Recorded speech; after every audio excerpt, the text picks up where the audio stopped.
Every marketer is taught the same dream. Make your brand name become the word. Not a tissue, a Kleenex. Not search it, Google it.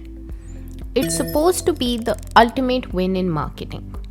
So why has it quietly killed some of the most famous brands on earth? Because the moment your name becomes the word for everything, it can stop legally belonging to you. Win too hard and the dictionary swallows your name whole. In 2017, a company got so terrified of this that it did something genuinely absurd. It marched its own lawyers onto a film set, handed them microphones, and had them sing a music video, begging the public to stop saying the company's name. The company was Velcro. And they weren't being quirky. They believed they were fighting for their life. But here's the twist. The brands this trap destroyed and the brands that walked away untouched did almost exactly the same thing. One single difference decided which of them died. So that's what this video is about. What really separates the brand names that vanish into the dictionary from the one that take over the world and live to tell about it. And what it quietly reveals about the laziest little habit running inside your own head. Let's start with why every brand wants this so badly. When you're in a store or staring at a search bar, your brain doesn't weigh every option. It grabs whatever surfaces first, the easiest thing to reach for. Two psychologists, Amos Tversky and Daniel Kahneman, gave that habit a name, the Availability Heuristic. Whatever comes to mind easiest, you trust most and usually buy. And that quietly rewrites the entire goal of marketing. The most influential research group in the field found something blunt. The brands mostly don't grow by convincing you they're better. They grow by being the first thing you reach for the second you need something. Not the best option, the closest one to hand. Now take that to the extreme. What if your brand isn't just first to mind? What if it's the only word that exists? You don't think I need adhesive bandage. You think Bandaid. You don't ask for a cotton swab. You ask for a Q-tip. At that point, you haven't just beaten your competitors. You've deleted them because there's no other word left to think in. It's the most complete victory in marketing, and it's exactly where the trapdoor is. Here's the kicker. The same lazy habit that crowns your brand is the one that can erase it. When a brand name becomes the everyday word for a category, the word itself starts to drift. Linguistics call it genericization. The meaning broadens until it stops pointing to your product and starts pointing to the whole class of thing. And there's a force underneath that makes it almost gravitational. A linguist named George called it the principle of least effort. When we talk, we grab the shortest word that does the job. Velcro is 2 syllables. The correct generic term, hook and loop fastener, is 6. So which one do you think people actually say every single time? Push that far enough and the law steps in. There's a name for the end game, genericide. If a court decides the public uses your name to mean the product itself, not your specific version of it, the trademark can be stripped and the word belongs to everyone. You use a graveyard of these words without realizing it. Aspirin was a Bayer trademark, at least in the US. Escalator belonged to Otis Elevator Company. Thermos Zipper Trampoline. Everyone was once a brand so successful it dissolved into the dictionary. And then there's the one that should genuinely stop you cold. Heroin. Yes, that heroin. It started out as a Bayer brand name sold right next to their Aspirin until 1910 as a non-addictive cough medicine. Today the word just means the drug. The brand dissolved so completely nobody remembers it ever was a brand. But here's the part most videos would skip. Because if you're paying attention, something doesn't add up. Becoming the word is supposed to be a disaster.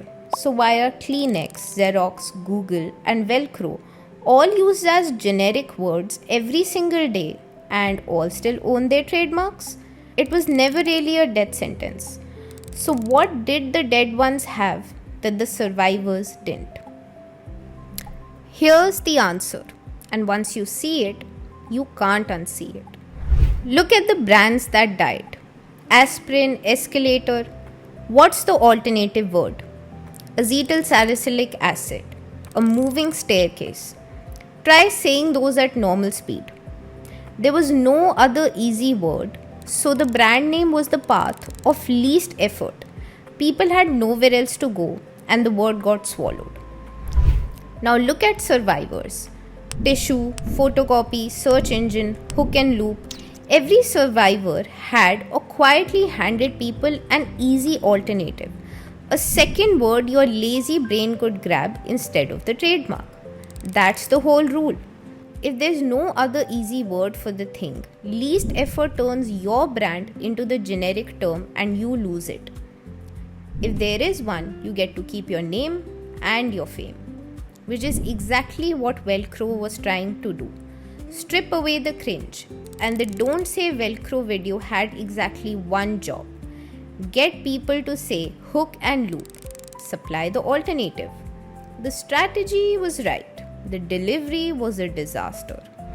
Because telling people what they can't say is one of the worst moves in psychology.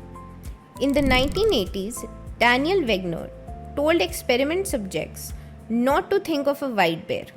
They couldn't stop. The harder you suppress a thought, the harder it pushes back. Add a second force, reactance. When people feel a freedom taken away, even the freedom to say a word, they push back against the restriction itself. So when Velcro told the internet what it couldn't say, the comments were brutal. Now compare that to Google. Google never scolded anyone.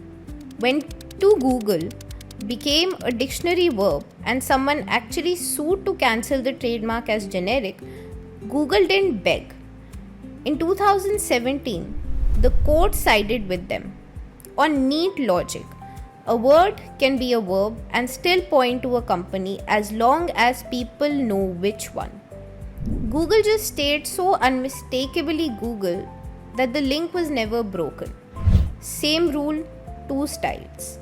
Keep an easy alternative alive and never let people forget it's a brand. So what actually happened to Velcro? Nothing.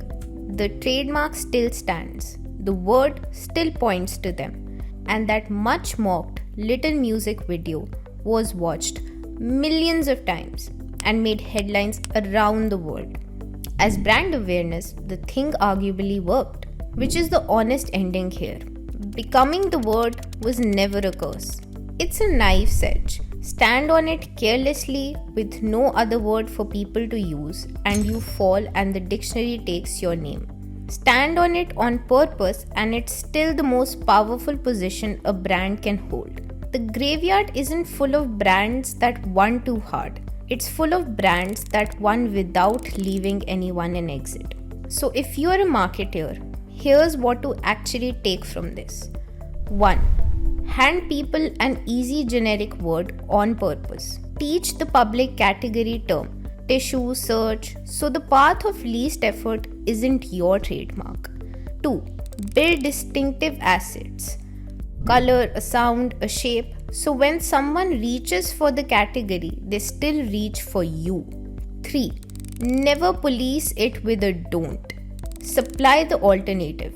Don't ban the word. Show the people the easy exit instead of locking the door and daring them to leave. And here's the part that's actually about you, not the brands. Every one of these stories runs on the same tiny habit: your brain reaching for the closest, easiest word and never once stopping to ask where that word came from. That instinct built these empires. The same instinct buried some of them. So the next time you ask for Kleenex or Google something or stick two things together with Velcro, you will catch it. The little reach for the easiest word. Somebody somewhere is betting their whole company on it. And you will never quite hear those words the same way again.